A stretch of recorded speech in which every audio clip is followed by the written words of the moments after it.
It was the night of January 24, 2015, when the Special Action Forces commenced a dangerous mission in Mamasapano, Maguindanao. The march was comprised of 390 brave souls with utmost love for the country.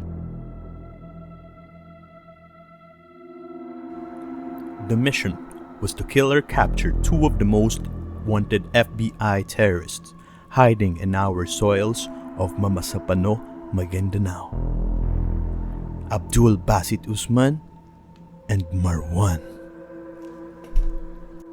The commandos were grouped according to their roles and specialties for this mission. Seaborne was the group tasked to face the terrorists up front. This area is also the location of the freedom fighters MILF and BIFF.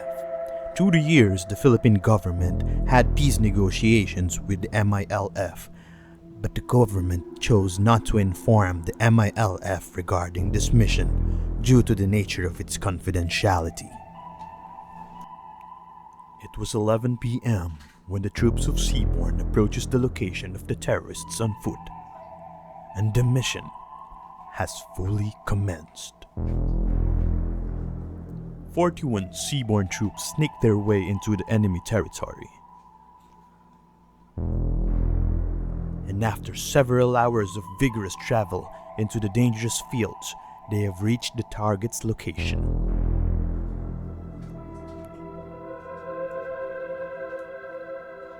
Our troops have surrounded the terrorists, and a few steps closer, the dark night was lit with open fire.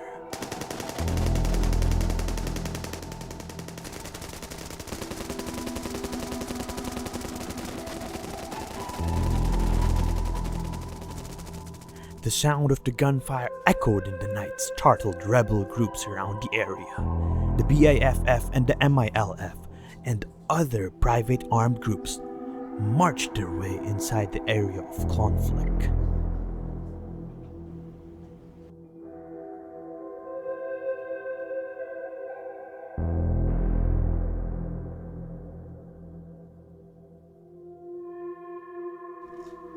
After a few rounds of heavy fire between the two, Marwan was killed and indicated the initial victory of the SAF troops. But this mission was far from over.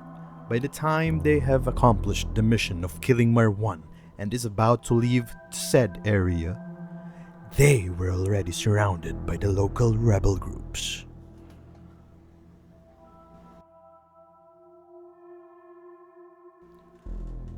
The 77 SAF commandos were up against more than 1,000 members of different rebel groups.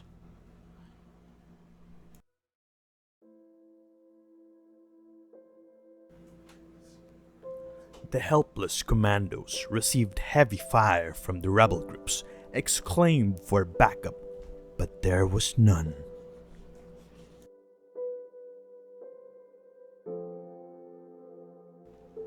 The 300 commandos waiting at the highway was prepared for the terrorist group, but not tasked to clash with the local rebel groups in order to maintain the peace process. This was a direct order from General Katapang. Fighting for their lives helplessly against 1,000 troops, the 55th SAC Battalion has fallen against their enemies. Unfortunately, the extraction team came 12 hours after the heavy gunfire exchange, and there was no more to recover aside from the bodies of the fallen 44.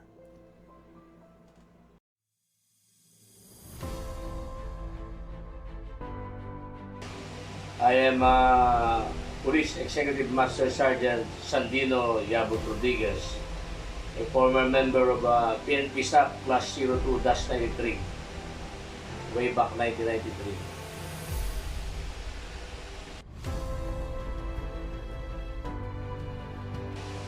As a former PNP SAC member,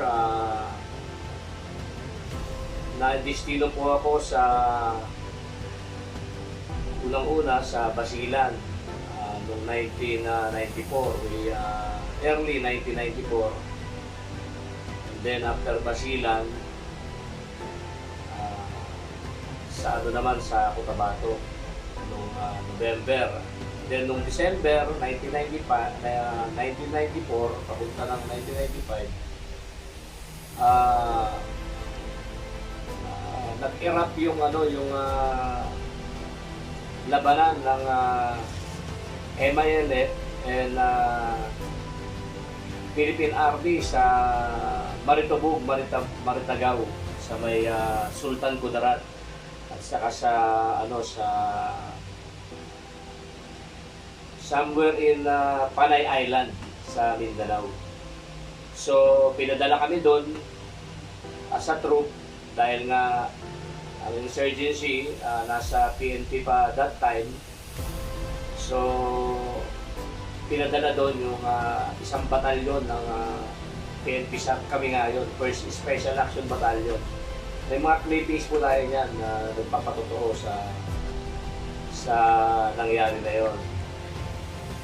So noong 1995 po, naranasan po natin ang mapa-encounter sa mga MILF. Noong December 1995, 2 weeks po yun nangyari yung labanan na yun. So yun po yung experience natin sa medyo magulo, nakakatakot. Kaya lang, kailangan i-survive natin bilang isang bagong talagang PNP SAP ng mga panahon na yun. Then after Mindanao, nung early 1995, nag-decision si President Fidel Valdez Ramos na titigil na ng PNP yung paglaban sa insurgency. Kasi hindi natin kaya. Gaya ng paglaban sa...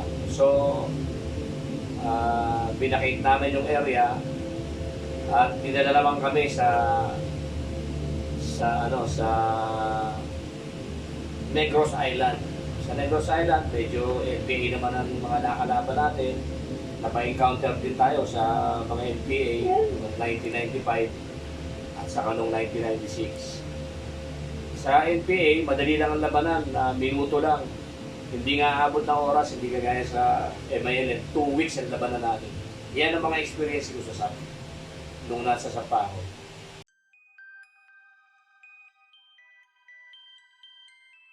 As a member of the Special Action Force, hinubog nito yung pagiging isang mandirigma ako at pagiging isang magaling na pulis. Sa larangan ng pagiging pulis, pag-iimbestiga, ganyan. At kumbaga, nag-ingat tayo na mapawalang saysay lahat yung mga pinaghirapan natin nung dating SAP trooper pa ako. Ibig sabihin, ito ay nagpatatag sa pagkatao ko, sa pamilya, at sa mga kaibigan ko. Itong pagiging SAP trooper.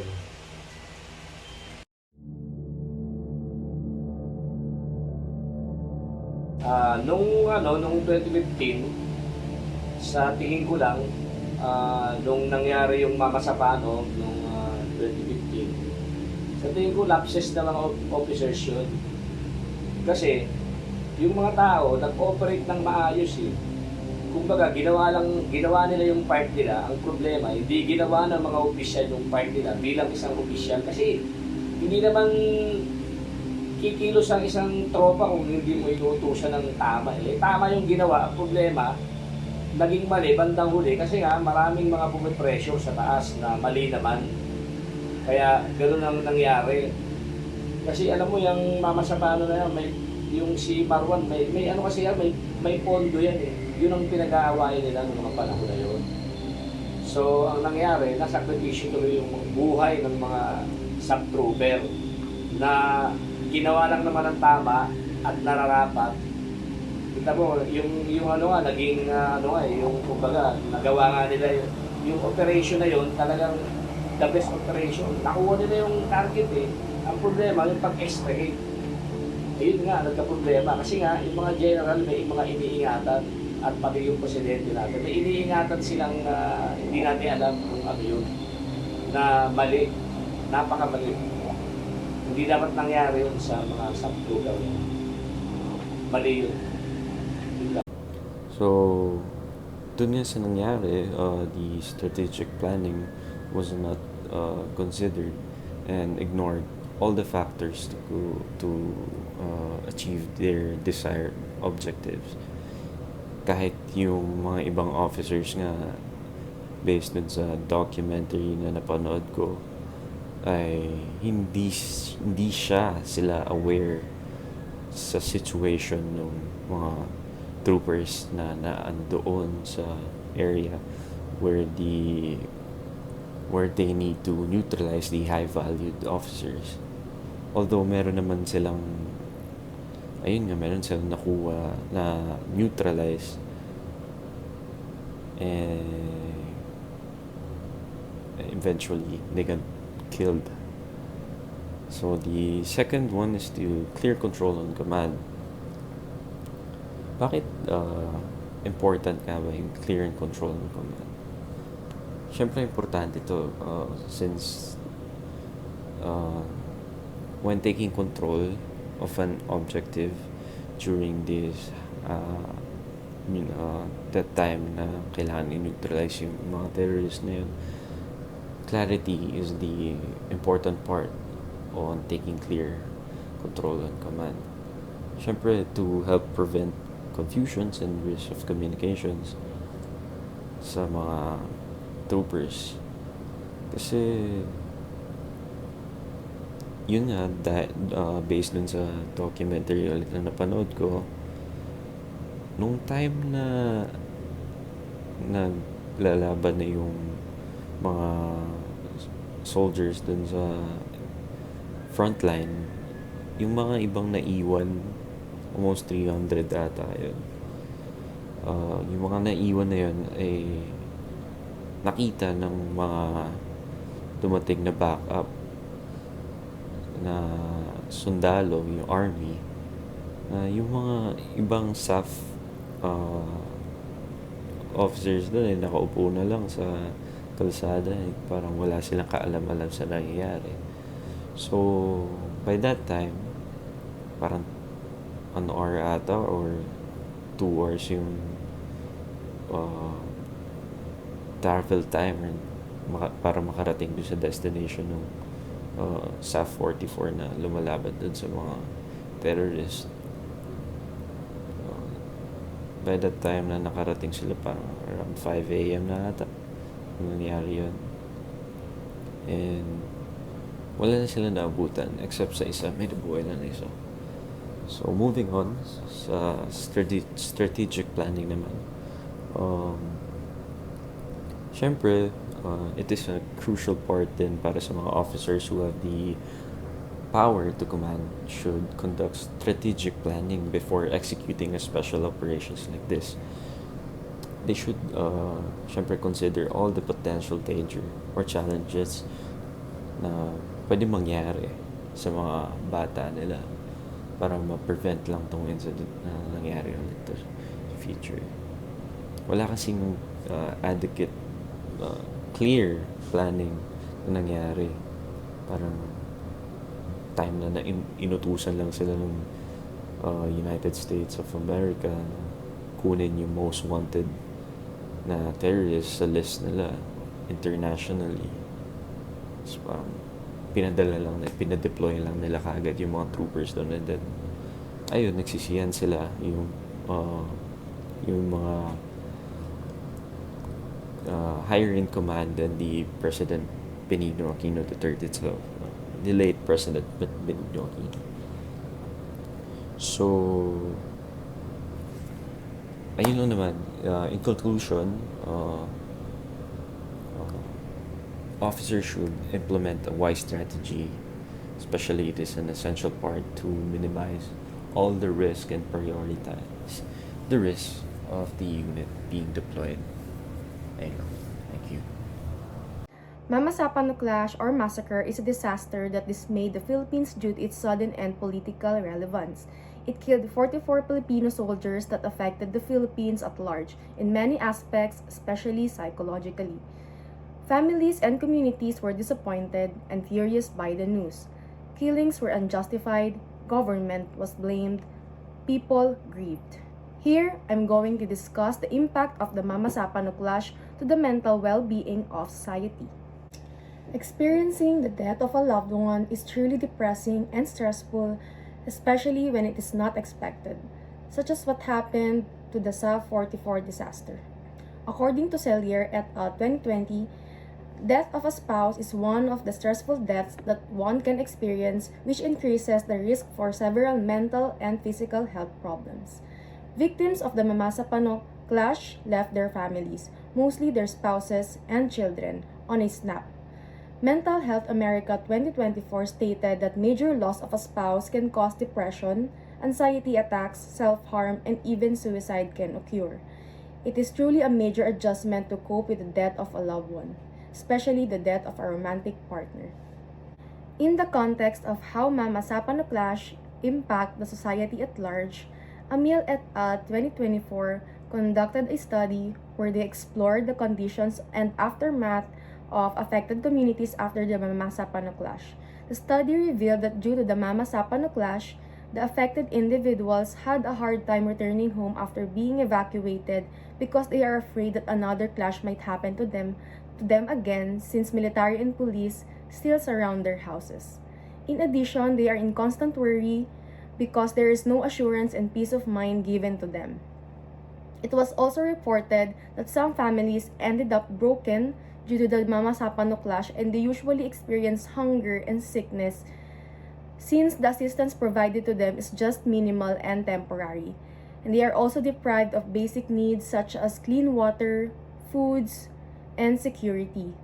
Lastly, the community has also developed a great distrust and negative feelings toward the Philippine government. Even though the disaster of Mama Sapano is long gone, it is still actively affects the lives of Filipino near the disaster.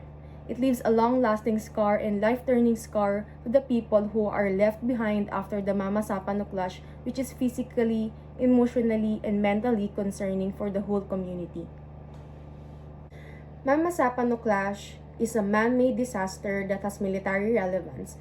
Hamoka 2010 claimed that military disasters do not only affect the psychological well-being of the soldier itself, the damage also extends to the community or society that it encompasses.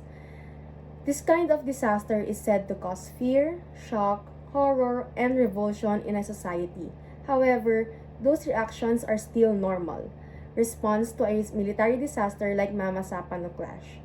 Changes in sleeping pattern and increased sense of vulnerability and isolation is also observed. In consequence, it disables the sense of security and well-being that the society has, and it is a threat that can last for a long time. These experiences can manifest mental illnesses such as post-traumatic stress disorder or PTSD, acute stress disorder or ASD, depression, and substance use disorder. These are the disorders that are commonly seen in the community involved or affected by the military disaster. However, these are considered to be an abnormal response to a disaster that needs professional intervention to be able to resolve. In the context of immediate family, as mentioned, families, spouses, and children of the victim of Mama Sapano clash were left behind. Hamoka 2010 stated that complicated grief might also occur since a loved one was the one involved in the killings. Recovery is not ensured in this kind of disaster, since it is heavily traumatic. However, when the community and individual were able to recover, it is considered as resilience. Their coping mechanism might involve looking for the brighter or positive side or being optimistic, creativity, humor, and seeking social support, and etc.